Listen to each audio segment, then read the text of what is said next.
This is the world of shadows, a place where the truth hurts and fear breathes down your neck. Let the story begin. Thomas's voice after death, the lost tape. The story begins in a quiet village in the north of England during the late 1990s. The Harper family lived an ordinary life in a small brick house at the end of a narrow street. Their son Thomas was 16. He was cheerful, clever, and always recording things on an old cassette recorder he carried everywhere. He liked documenting sounds, voices, little pieces of daily life. It was his small hobby, something that calmed him when the world felt too loud. One winter night, Thomas was walking home from a friend's place when a sudden accident took his life. A car skidded on ice, jumped the curb, and struck him before the driver could react. He passed away before the ambulance arrived. The Harper's life changed instantly. The house became quiet. The lightness that Thomas carried everywhere disappeared. His mother stopped cooking for a while. His father, Michael, barely spoke.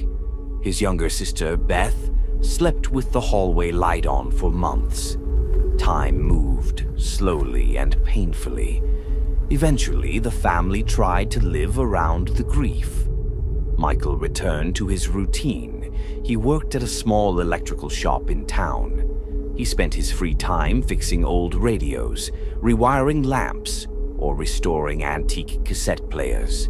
It kept his hands busy and his mind focused. But nothing truly filled the silence Thomas had left behind. Almost a year after the accident, Michael found an old stereo system someone had thrown away behind the shop. He decided to repair it and place it in the living room. When he finally got it working, he realized the tape deck inside was broken. He needed a fresh blank cassette to test the new mechanism, so on his next day off, he drove to a supermarket in a nearby town. He bought a sealed 2-pack of blank cassettes, still wrapped in clear factory plastic. That evening, he sat down in the living room, opened the plastic, and took out the first tape. He placed it into the stereo, pressed record, and let the deck run for a moment. When he stopped it, he rewound it out of habit. But before pressing play, he hesitated. He remembered how often Thomas used to sit exactly where he was sitting now, recording little sounds of the house. The memory hit him harder than he expected. Finally, he pressed play. At first, there was only the soft hiss of blank tape. Then something else began to fade in. A low, shaky sound. A voice breathing unevenly. Michael frowned and leaned forward. It was not static, not radio interference. It sounded like a person. Then the voice said a name. Dad. Michael felt everything inside him drop.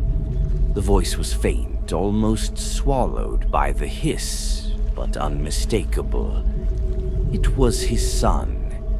His son, who had been dead for nearly a year. He stared at the stereo as if expecting the machine to explain itself. The voice continued, Dad, can you hear me? Please, I'm here. I'm cold. Michael froze.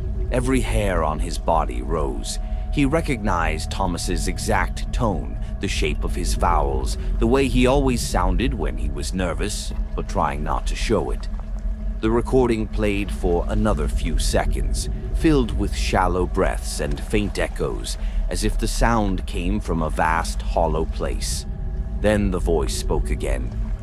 I don't know where I am. It's dark. I'm trying to come home. Michael's hands shook. He fumbled for the stop button, but part of him could not bring himself to press it. He waited, terrified, desperate, confused. The tape shifted. A deep, buzzing sound cut through the hiss. Then something else, something that did not sound like Thomas at all. A low tone, almost mechanical, almost like speech, but not made by any human mouth.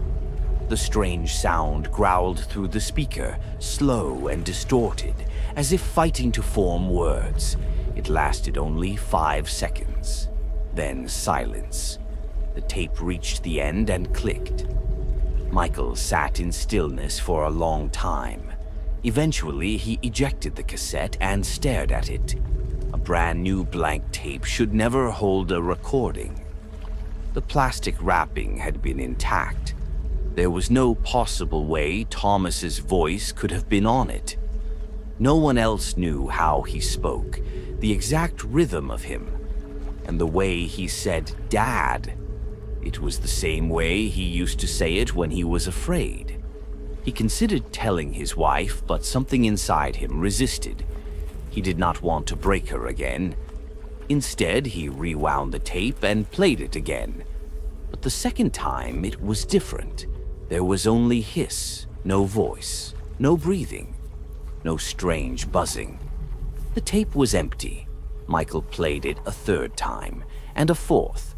Still nothing. Over the next few weeks, he tried everything he could think of. He played the tape in different players. He brought it to his shop and used professional equipment. He even asked a friend who worked at a local recording studio to check it.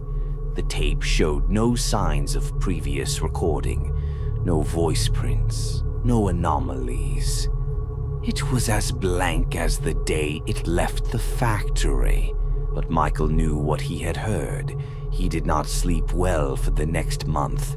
He kept thinking about the way Thomas said, "I'm trying to come home." The words replayed in his head every time he closed his eyes.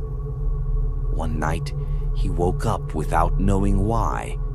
He walked downstairs to get water. When he passed the living room, he noticed something strange. The stereo's tape deck door was open. He did not remember leaving it that way. Inside, sitting in the tray, was the same blank cassette. He had left it in a drawer upstairs. He approached slowly. The room felt heavy, as if holding its breath. The tape sat in the player, waiting. He pressed play. This time there was no voice, only a faint tapping sound, slow, rhythmic. It almost sounded like someone knocking far away behind a wall. Tap, tap, tap. Then, for a brief moment, a whisper. "Dad." A shiver crawled down his spine. The tape clicked again and fell silent. The whisper never returned. Days later, Michael hid the cassette in a locked metal box inside the attic. He did not want anyone else to hear it. Not his wife, not his daughter, not anyone. Years passed. The Harpers eventually moved out of the house. They started a new life. Quieter but stable. The tape remained in the locked box, untouched. When the new family moved in, the father found the box buried behind insulation. Curious, he opened it. Inside was only the cassette. No label, no writing, just a blank tape. He placed it in his own cassette deck. All he heard was hiss. He threw it away the next day. But the story, the whisper, the voice of a boy calling from somewhere he should not be, is still told by the Harpers. And Michael, even now, refuses to believe it was a hallucination. He says the same sentence every time the story is brought up.